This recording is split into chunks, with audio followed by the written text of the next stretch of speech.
Borderlands is all about building on what's happened before to build a stronger product next time. Like with any Borderlands game, it's a game that you can sort of play with some friends and sort of just hang out and have a fun time with and not take terribly seriously, because it's a game that doesn't take itself all that seriously.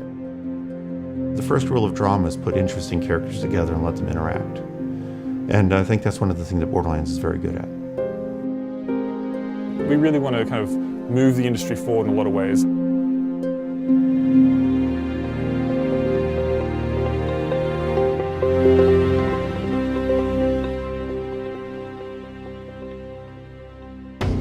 A lot of the things that were still kind of lingering that just needed to get out of us after we'd finished Borderlands 2 were able to get into Borderlands the pre-sequel. Between Borderlands 1, we just had a huge number of weapons.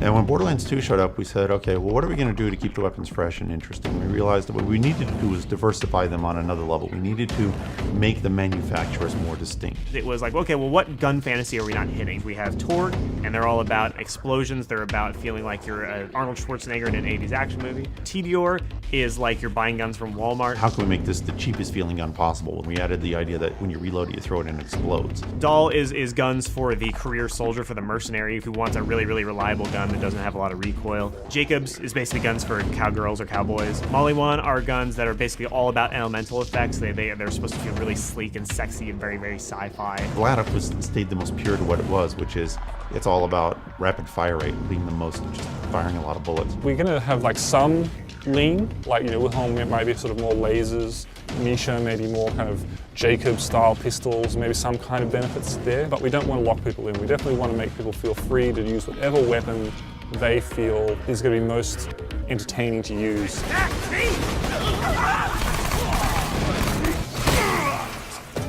I don't know how they managed to get 2 Borderlands games in and not have lasers. The opportunity for us to be the guys that bring lasers to Borderlands, it's awesome. So laser guns are in and of themselves an entire weapon type. So there's 4 main manufacturers that have laser weapon types. As you move between the different laser manufacturers, it completely changes the type of weapon. Maliwan is the traditional Ghostbusters style beam weapon. Dahl is the blaster style, so think of your Star Wars Stormtrooper. Hyperion is more kind of like a railgun, so single shot, high damage, very accurate. And Tediore is kind of like a split beam, kind of like a laser shotgun. Elemental effects apply to all the weapons, so you can totally get a cryo laser where you're shooting at an ice beam, freezing a guy and shattering him in one go. Every laser has a different identity, just similar to Borderlands 2. That makes finding new ones an exciting experience. Our creative director, if we ever have a meeting that isn't about lasers, I think he actually gets a little tear in his eye. He's so excited about lasers whenever we talk about them. It's really fun for me to play a game where I'm playing a Borderlands game and finding guns that I don't know what they're going to do before I pick them up. It's very entertaining. Wait, why the hell are we playing this kids game? Oh, maybe because shut the hell up, Morty! Fans are probably pretty knowledgeable about Borderlands and post-launch support, and this game's going to be no different. We're sort of talking a little bit about what else we could do. We want to have some more content-based DLC. We sort of want to. We're still finishing up the game, so we haven't got too deep into that. But we have had a history of supporting DLC, and I think really badass DLC. Tiny Tina really showed what you can do with the DLC pack, and we're interested to explore things like that, where we really turn things on their head and just have a lot of fun with what we can do with the DLC packs.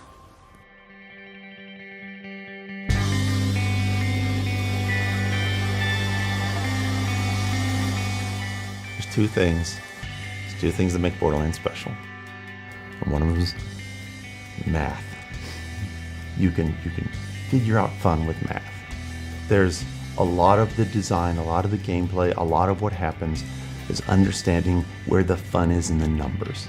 Borderlands is a surprisingly awesome and successful franchise, and I can say that because I didn't work on the first game. I just really, really enjoyed it as a player. Even then, I sort of felt like there was something special here. There's something that the guys that made this game latched onto that was just smart as hell and really unpretentious. One thing I've learned in my career making video games is when you're working with a group of talented people, whatever they're most passionate about, they're going to make it great. One of the most important aspects of the development of this was to let the folks that are creating the game be part of the process. So it was really interesting collaboration. It's been interesting. This project has evolved a lot since it originally started, and people have gotten more excited as we've seen what it's grown into. Then it's like, wow, we're making a full-on real Borderlands game, which is, to people like me who are huge fans of the franchise, it's just really exciting. It's just great to see the fruits of our labour kind of really coming together. We're just getting to the point where it's really excited and we just can't wait to kind of get it out there and see what the public thinks. My hope is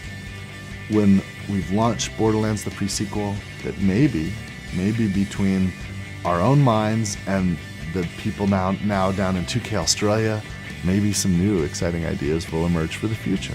And that is thrilling. It's the passion and the craziness and the freedom of the people who work here and letting them take this universe and make it their own, every one of them.